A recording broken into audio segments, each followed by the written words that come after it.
بسم الله الرحمن الرحيم. السلام عليكم ورحمة الله تعالى وبركاته. وعليكم السلام ورحمة الله وبركاته. الحمد لله الذي جعل الليل والنهار خلفة لمن أراد أن يذكر وأراد شكورا، وجعل شهر رمضان شهر المواهب والعطاء لعباده تكريما وتعظيما وتفضلا. أشهد أن لا إله إلا الله وحده لا شريك له، وأشهد أن سيدنا محمدا عبده ورسوله وحبيبه وخليله.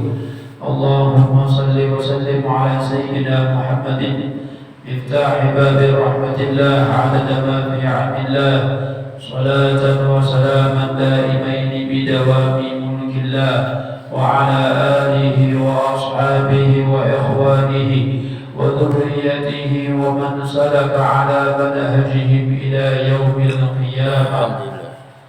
أما بعد، فقال الله سبحانه وتعالى في القرآن الكريم وهو أصدق القائلين: أعوذ بالله من الشيطان الرجيم.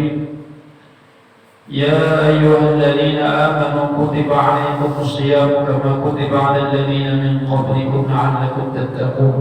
وقال تعالى: ولقد نصركم الله ببدر وأنتم أذلة فاتقوا الله لعلكم تشكرون. وقال النبي صلى الله عليه وآله وصحبه وسلم أنه إذا دخل العشر الأواخر شد بإسره وأحيا ليله وأيقظ أهله. صدق الله العظيم، صدق رسوله النبي الكريم، ونحن على ذلك من الشاهدين والشاكرين، والحمد لله رب العالمين. علمتنا إنك أنت العليم الحكيم، وتب علينا إنك أنت التواب الرحيم، ولا حول ولا قوة إلا بالله العلي العظيم. رب اشرح لي صدري ويسر لي أمري واحلل عقدة من لساني يفقه قولي بجاه النبي والصحب والآل. Yang sama-sama kita hormati, yang sama-sama kita muliakan para guru-guru agama, para tokoh masyarakat, panitia Langgar Nurul Jamaah, Sungai Dikung Kampungan, Kelurahan Kampungnya, RT berapa? 5. RT 5. Pembakarannya ada saja. Belum sana. Juga yang sama-sama kita hormati para hadirin wal hadirat jemaah kuliah Ramadan yang dirahmati oleh Allah Subhanahu wa taala.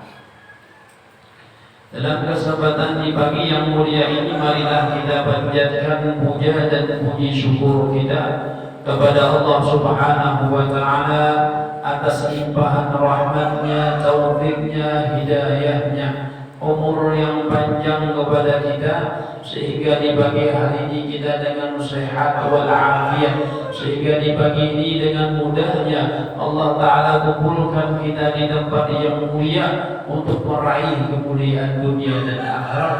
Mudah-mudahan kita dipanjangkan umur, disehatkan badan, untuk bisa menambah iman dan ketakwaan kita kepadanya.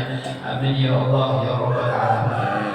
Salawat dan salam marilah kita aturkan kehadiran junjungan Nabi besar Muhammad sallallahu alaihi wasallam, juga kepada keluarga, para sahabat, para tabi'in dari dahulu sampai sekarang hingga hari yang akan datang.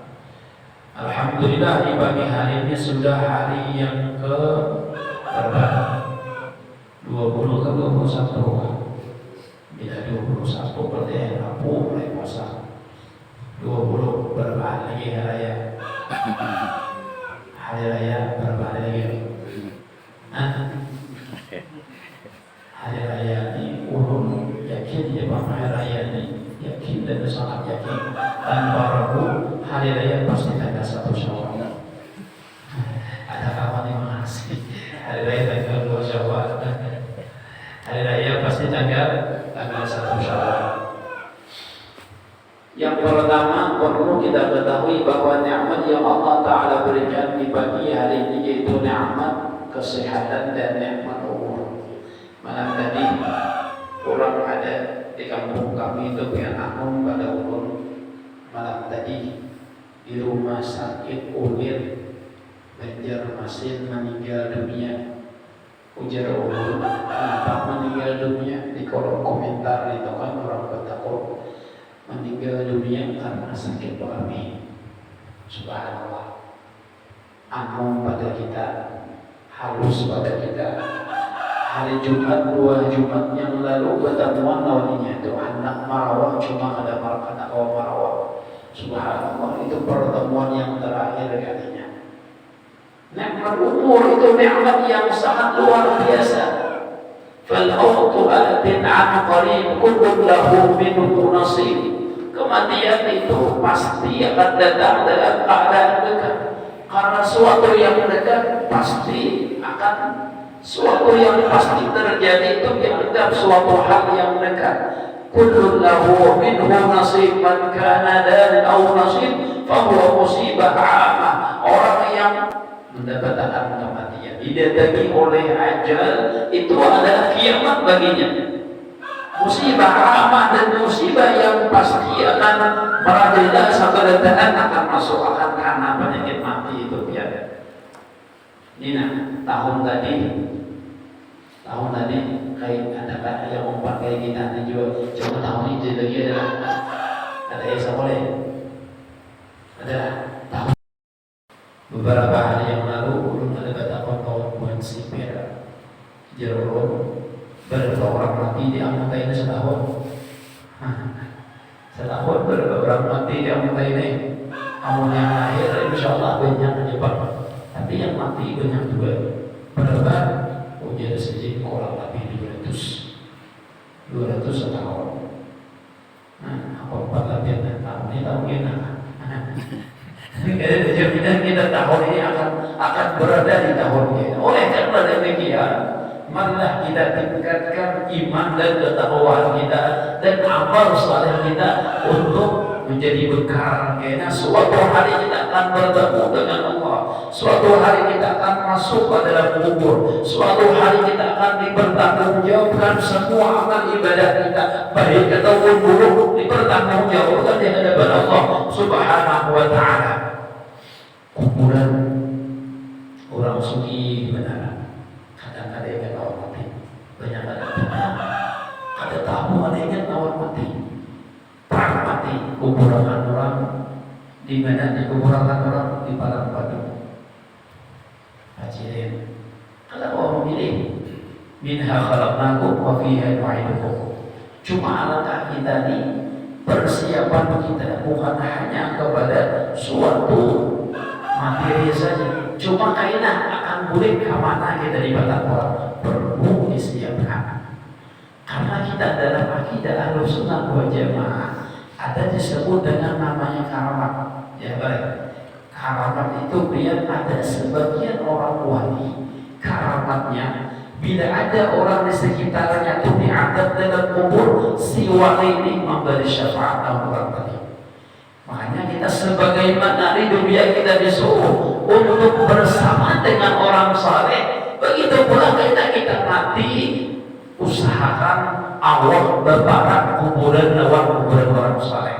Di kampung sini ada kuburan saleh, wadah di mana di situ komplek kuburan apa? Komplek kuburan umum. Kawan berdatang situ awal ulah wasiat anak-anaknya tinggal kuburan di situ supaya berbarak. Itu kejadian di Hadramaut. Ada seorang ulama besar yang bernama Syekh Umar bin Makhramah. Syekh Umar bin Makhramah. Syekh Umar bin Makhramah ini dia ibadah sedang meninggal dunia beberapa tahun. Ada orang mati di kuburan di kuburan sini. Tadi orang mati ini ada bisi hutang, ada bisi masalah lawan orang yang masih hidup. Yang masih hidup tidak ada marilah. Inya manggil aku, inya berjanji lawan aku, inya ada harta aku lawan inya ada mama dia kan, aku ada ujar yang hidup tadi. Nah pada yang si mayat nih dalam kubur hantam kurang terus pukul orang. Ujar Syekh Umar bin Makhrama, Syekh Umar bin Makhrama, pada ketika itu Sidin datang dalam mimpi orang yang ada marilakan tadi. Ini orangnya mati dan Syekh Umar bin Makhrama sudah mati dan yang wali ini mati dan cuma datang lawan ampun yang ada marilakan tadi. Ujar Syekh Umar bin Makhrama, wahai Fulan bin Fulan, ika meridaka kada. Nah, aku pada hendak dikira komplit kuburan ini ada orang yang diadab, ada orang tersiksa. Akhirnya dirayu sedikit, dinasihati sedikit, walhasil aku meridaka. Tiba diridakan, ternyata subhanallah yang dalam kubur tadi api diadab orang. Makanya dia tuh daerah Sekumpul sana tuh, daerah Sekumpul. Dia pernah nama sekolah. Inya di Sekumpul tuh ada pipa pasangannya. Kita kan masuk kalau masuk ke musala Raudhah atau masuk ke kubur Abah Guru Sekumpul. Nah, di misalkan kubur pipa pasangannya, pipa pasangannya, pipa yang dirasakan punya tiba ke selatannya boleh ke mana yo ke arah nampak stadion apa tuh ke arah stadion ada semua motor jalan stadion tiba ke arah sana itu yang ada komplek pemukiman luas parahnya benar. Ternyata subhanallah mungkin rupanya bubuhan Sekumpul bubuhan banjir yang sugi-sugi itu tahu deh situ ada kuburan pada badannya bawasnya biar siapa miliarnya datang itu kali berapa beberapa Guru Sekumpul. Itu penting kita berjiran orang bukan hanya kita di dunia tapi di akhirat, tapi di kubur pun kita harus mengkawal beberapa orang saleh. Diceritakan Sayyidina Utsman bin Affan. Sayyidina Utsman bin Affan itu ketika diceritakan kepada Sidin tentang masalah azab api neraka, Sidin tidak ada menangis. Namun kita tahu azab neraka bila berdusta ini hukumannya, bila ada berpuasa ini hukumannya, diadab orang ini apa? Misalkan hendak orang 3 malam, orang kada sebagian, kada puasa, masuk ke dalam api neraka 10 tahun misalkan aja, kan banyak adabnya nih. Oh ya Sayyidina Utsman ternyata ketika ada cerita api neraka sendiri kada menangis. Tapi tatkala diceritakan tentang masalah adab kubur, tentang kuburan, menangis Sayyidina Utsman ini. Lalu ada seorang sahabat yang menasihati Sidin, bertakun, wahai Utsman, nang kaya orang kaya biar ini kada pantas menangis nang kaya ini. Ziarah kubur, melihati kuburan menangis. Wahai Utsman, kenapa sampai menangis nih melihat kubur? Ketika disebutkan masalah kuburan dia menangis, ketika ziarah kuburan menangis. Ujar Sayyidina Utsman, sami'tu Rasulullah sallallahu alaihi wasallam. Aku pernah mendengar baginda Rasulullah sallallahu alaihi wasallam bersabda, al-qabru awwalu manzilin min manazilil akhirah. Kuburan itu adalah tempat pertama kali dari tempat-tempat akhirat. Kita masuk ke barzakh pertama kali mana? Kuburan. Makanya kan orang Badalakin dia bisa mendengar orang Badalakin.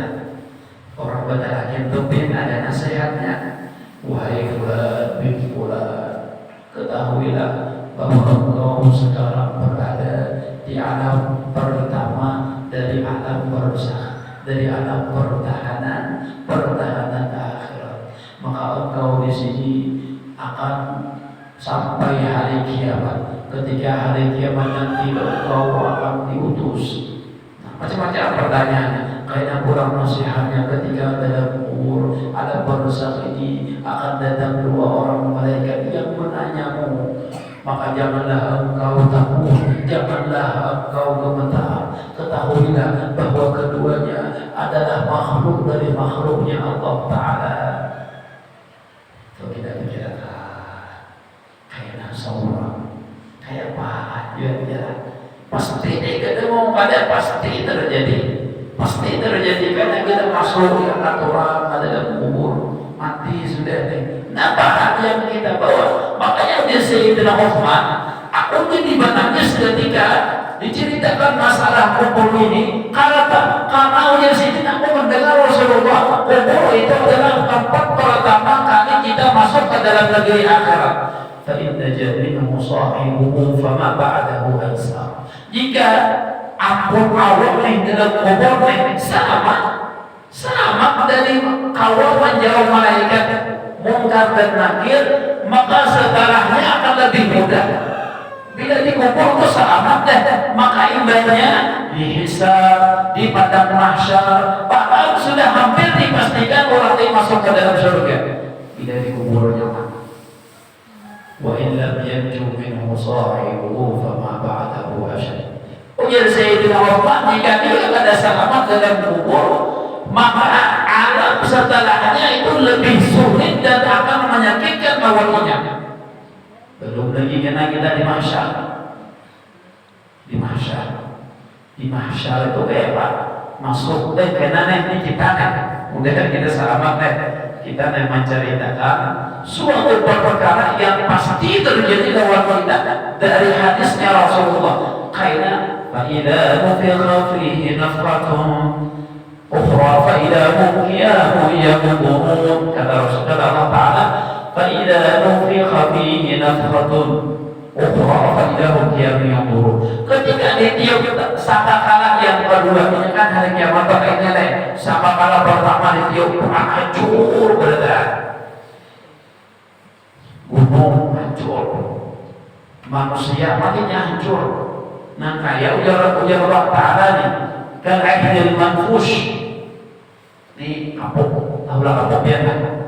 Kapas itu dirabur-rabur, tiup tampur ya, kayak itu doanya kita ketika hari kiamat.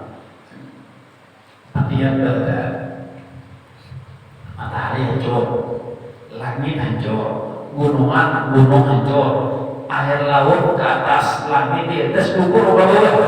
Siapa ada hidup? Wah ini orang di mana? Pembuat Amerika pernah mengolah pesawat anti kiamat, mestinya mengolah pesawat anti kiamat. Ini biar kita tahu, biar ternyata buatnya sampai mana?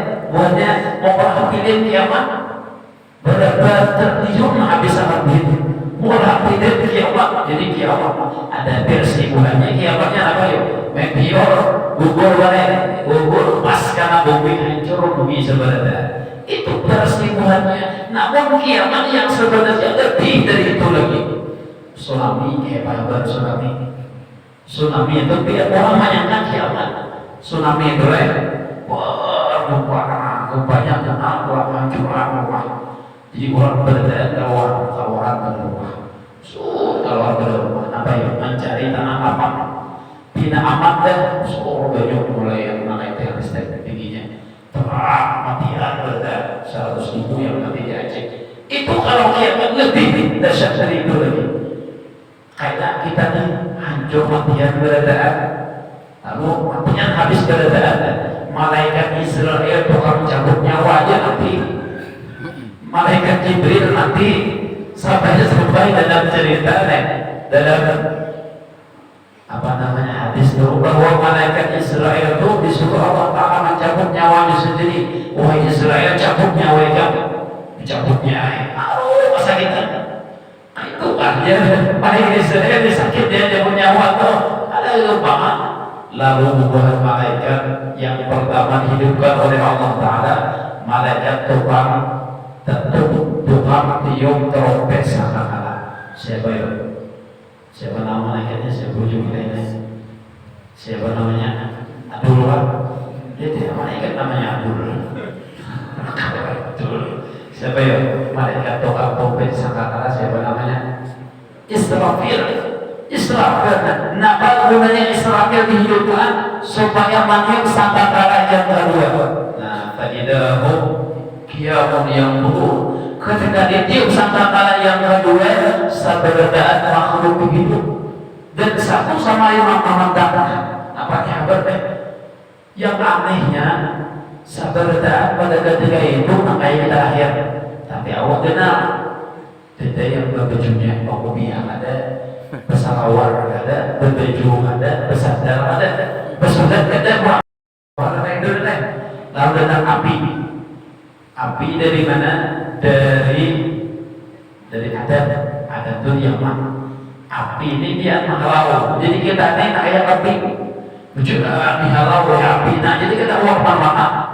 Dihalau api. Nah, tiba dihalau datang sampai ke mana dihalaunya api tadi? Dihargainya oleh api. Jadi kita berada mampu ya. Dihargainya oleh api, diharga sampai kepada mahsyar. Pada mahsyar itu ujar Rasulullah, Ardul Mustawa, bumi yang datar, ada dari pegunungan, ada dari lupakan. Jadi kita orang ini bersembunyi sih dong, pakai bersembunyi. Gunungnya ada, lupakannya ada, tanahnya nang kaya tanah pupuk awal, kata kawal juga, nang putih, nang kaya darah, tanahnya tuh di pada mahsyar. Kayaknya pulang yang lebih parah dari itu, malah matahari cuma 1 jengkal dari kepala. Ayo kita ketika di pada mahsyar ada burung yang beri-beringan itu kayak apa seorang di pada mahsyar. Kita beriman banyak amal saleh dapatkan naungan dari Allah Ta'ala, mendapatkan naungan. Ujar Rasulullah sab'atun yudhilluhumullah fi dhillihi la dhilla illa dhilluh. Ada 7 golongan yang mendapatkan kenaungan dari Allah Ta'ala, tidak ada kenaungan kecuali kenaungan mereka. Di antaranya rajulun ta'allaqa qalbuhu bil masajid. Di antaranya laki-laki yang hatinya berta'alluq dengan masjid atau langgar. Ketujuh langgar. Anak kami itu kedua yang tertarus, 7 langgar tertarus. Kan seperti yang dilanggar. Langgar tertarus pada langgar. Di orang yang ketujuh langgar, makanya kita puasaan ini bagus menanamkan kekanakan kita untuk cinta lawan langgar, untuk cinta lawan masjid. Ada sebuah perkataan urut dari itu, perkataan tersebut la yazalu nas bi khairin ma damu yasma'una aswata atfal fi masajidihim. Manusia itu senantiasa dalam keadaan baik ketika mereka masih mendengar suara anak-anak dalam masjid. Nampaknya ribut kekanakan ada di masjid, suaranya ada, namanya suara anak-anak, suara anak-anak macam-macam, ada menangis, ada ribut. Bahkan ada sebagian hadis Rasulullah yang menunjukkan bahwa di antara para sahabat itu ketika mereka ke masjid itu membawa bayi-bayi mereka dibawa ke masjid, menanamkan kecintaan kita terhadap langgar. Makanya dia tarawih itu kita yang tahu harus sabar karena akan datang langgar bergaya, berkarahinya sabar kita. Karena apa ya? Karena kalau kita tidak datang di rumah, kita dapat digaya main HP, melihat TV, ada kawan berbuat langgar. Maaf, sabar, tak buruk bagaimana? Jangan tak pilih, mau tak pilih. Duitnya ke rumah. Jadinya siapa berhenang dari buruk, siapa yang dari juga datang berjalan agar bawa barang. Nah ini kira-kira kita ada sabar. Padahal kita menanamkan supaya mereka cinta dengan masjid. Siapa lagi kena pada suatu saat yang akan menggantikan posisi kita di langgar kalau ada Tuhannya. Tahu itu bagus ya. Bawa anak-anak. Bila bergaya, insya Allah hari ini bergaya, esok kita tak buruk. Nah, jangan bergaya nak rahmat. Bila ada bergaya, mau kami tol. Tarawih kita mau kami tol. Jadinya apa? Ini bergaya. Masih aja bergaya. Nak ikan bila ada bergaya, nak alaminya nak. Abah doa sambil dibabadai. Anak diusir, apa lagi ditampilkan? Jangan. Aku ujinya, ada itu lagi kalau keluar situ. Serawasan kali lagi kenapa itu? Berarti di bulan. Kepada Allah saja boleh tak boleh penyambungan dan dipikir akal jangan sangat jadi kembali kepada pembahasan kita. Karena di hari kiamat itu di antara orang yang mendapatkan kenaungan di padang mahsyar adalah orang yang hatinya ta'alluq dengan masjid, hatinya ketujuh lawan tangga, orangnya ketujuh sampai yang berjamaah. Bahkan dalam hadis Rasulullah yang kita lihat itu, ujar Rasulullah dalam padang mahsyar itu yang qadamun ala qadamun, namanya di atas batis ini alfu qadamin 1000 batis. Kita kena di padang mahsyar itu biar di batis di tumpang-tumpang sampai 1000 tumpang. Kayak apa kita di mana kita? Karena pulang kata Rasulullah pada mahsyar itu ya'rufun nas, arahnya manusia ada sebagian dari mereka sampai ingin turun, ada sebagian mereka yang arah atau di paruh mereka itu sampai ingin pinggang kata Rasulullah, ada yang sampai ingin dada, ada yang sampai ingin mulut, ada yang sampai ingin telinga, ada yang tinggal di dalam paruhnya. Subhanallah. Ada yang parah pada itu lagi manusia yang mana tinggal dalam paruh ini berjalan memakai pipi kada lawan tangan di padang mahsyar sampai di padang mahsyar itu dia banyak di antara orang yang merasakan pedihnya padang mahsyar berdoa, ya Allah urun amun kayak ini caranya mati akan urun masuk neraka asal jangan di sini berdiam. Saking matinya, saking ngawasnya di padang mahsyar itu ya. Sampai akhirnya datang Nabi Adam, wajah Nabi Adam, aku ada orang bantu buatmu. Datang Nabi siapa? Nabi Nuh, kemudian Nabi Ibrahim, Nabi Ismail, datang kepada Nabi Musa, datang kepada Nabi Isa. Mereka sebenarnya ada aku pada kawan menolong Tuhanmu. Akhirnya datang kawan Nabi Muhammad, ya Rasulullah Sallallahu Alaihi Wasallam, aku yang akan memberikan syafaat Tuhan berikan kepada. Ketika itu Rasulullah bermunajat kepada Allah Taala, ujar Allah Taala, setonton mintalah engkau wahai kekasihku Muhammad, karena permintaanmu akan dikabulkan olehku ya Allah Ta'ala. Pada ketika itu ujar para ulama, Rasulullah minta satu tip ya. Ujar Rasulullah, idan la arda ahadun ummati yadkhulun nar. Kalau itu ya Allah, dia menawar permintaan lawan umur, ulun kada ridha, ulun kada senang, seitu hukum di antara umatku yang masuk ke dalam api neraka. Subhanallah. Yang menjadi pertanyaan orang kita ini masuk masjid tidak ada. Pasti kita nanti ateis menjadi umat. Mudah kita pada ketika itu bisa dapat Allah Subhanahu wa taala. Sampai pulang dia bisa perhitungan amal baik dan amal buruk. Sampai ibadahnya barang jembatan Shiratal Mustaqim. Ibadah jembatan Shiratal Mustaqim itu antara dua, antara surga atau neraka. Bila orang menyeberangi jembatan Shiratal Mustaqim, maka orang tersebut akan digolongkan orang masuk surga. Namun bila gugur jembatan Shiratal Mustaqim, orang tersebut akan masuk dalam api neraka. Hadirin wal hadirat jamaah sekalian yang dirahmati oleh Allah Subhanahu wa taala. Apa peran kita ketika mengetahui sebenarnya itu?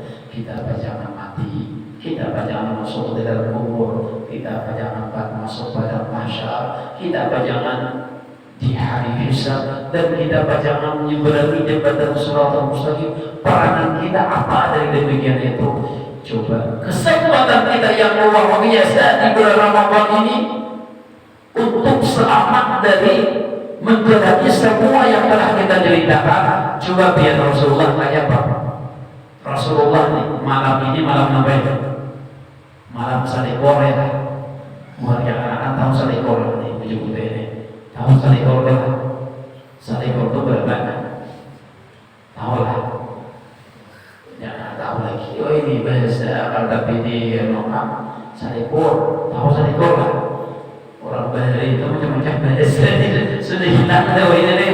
Salipur itu 21 malam Lailatul Qadar itu ujar Rasulullah Sallallahu Alaihi Wasallam taharru Lailatul Qadri fil witri min al-ashr al-awakhir min Ramadan. Carilah wahai umatku malam Lailatul Qadar itu pada malam-malam ganjil 20 ke atas.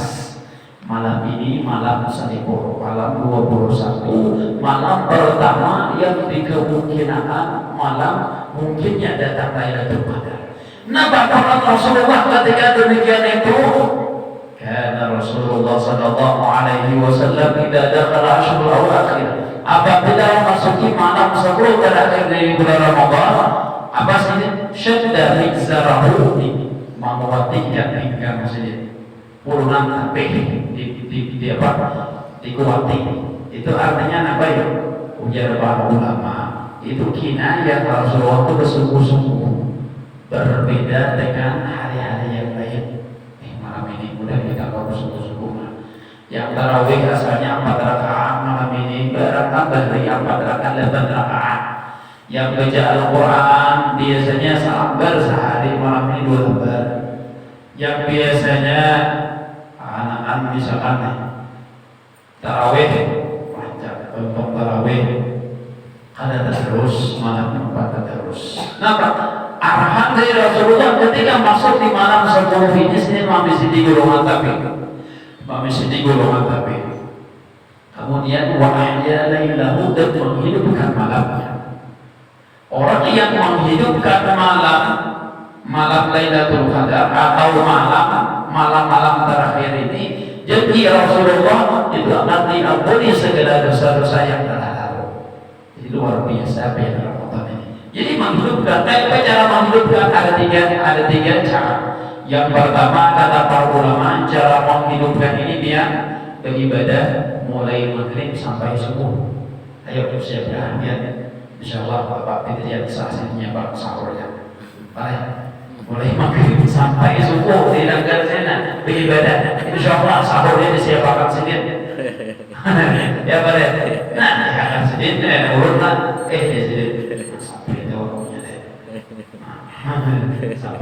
sampai kita yang kedua kata para ulama yaitu dengan cara menghidupkan separuh malam habis sedikit. Ya malam itu 13 jam, 6 jam setengah dibuat beribadah. Orang menghidupkan malam 10 dari bulan Ramadan. Kemudian yang ketiga para ulama paling ada yaitu 3/3 cara. Apa ya? Sembahyang maghrib berjamaah, kemudian sembahyang isya berjamaah, dan sembahyang subuh berjamaah. Bila 3 ini kita sudah kategorikan, maka kita dikategorikan orang yang menghidupkan malam 10 terakhir bulan Ramadan. Bila pas tak karena malam Lailatul Qadar, maka ibadah kita itu dihitung oleh Allah Ta'ala lebih daripada beribadah sebanyak 1000 bulan, 83 tahun beribadah. Jadi nih malam ini nak usahakan ya Allah, kalau malam ini mulai malam ini sampai akhir Ramadan niatakan hendak sembahyang maghrib berjamaah, jangan makan terlalu banyak, puasa buka puasa, tehnya 2 cangkir setengah, keduanya 2 cangkir setengah, nasinya 2 piring setengah. Dengan geduk hilang pada duduk kita amalkan kalau kita berada sebagai maghrib berjamaah, kemudian sembahyang isya berjamaah dan subuh berjamaah, tarawih witir yang tiga ini. Bila 3 ini berjamaah, maka kita dikategorikan orang yang menghidupkan malam 10 Ramadan akhir. Kemudian arahan dari Rasulullah pertama sekali memisuti tak golongan tapi yang kedua sedih menghidupkan malamnya wahai qada ahlahu dan membangunkan keluarganya. Jadi kita malam ini anak di rumah, bini di rumah, wahai anakku, wahai biniku, ikamlah sembahyang isya jangan ada berjamaah, sembahyang maghrib jangan ada berjamaah, dan sembahyang subuh jangan ada berjamaah. bila tinggal ada lawannya, insya Allah kita dikategorikan sebagai orang yang mengikuti sunnah Rasulullah Sallallahu Alaihi Wasallam. Mudah-mudahan kita diberikan keistimewaan oleh Allah Subhanahu Wa Taala, diampunkan segala dosa-dosa kita dan orang yang meninggal dunia dari kalangan keluarga kita, dari kalangan kawan-kawan kita. Dengan berkat kita beliau di sini, kita nyatakan ya Allah, pahala yang kami dapat, pahala yang kami raih pada saat ini, kami hadiahkan kepada orang-orang meninggal dunia, dan mudah-mudahan orang nanti dan kumohonan agar kita yang mulia mereka pun di saat ini yang meninggal dunia, mudah-mudahan berrahmat dari Allah, yang masih hidup dipanjangkan umurnya, disehatkan badannya, dan tidak sabar dan tidak akan dimatikan kecuali dalam keadaan husnul khatimah. Maka inilah yang bisa saya sampaikan. Apabila ada salah yang mohon dimaafkan. Wabillahi taufiq wal hidayah. Wassalamualaikum warahmatullahi wabarakatuh.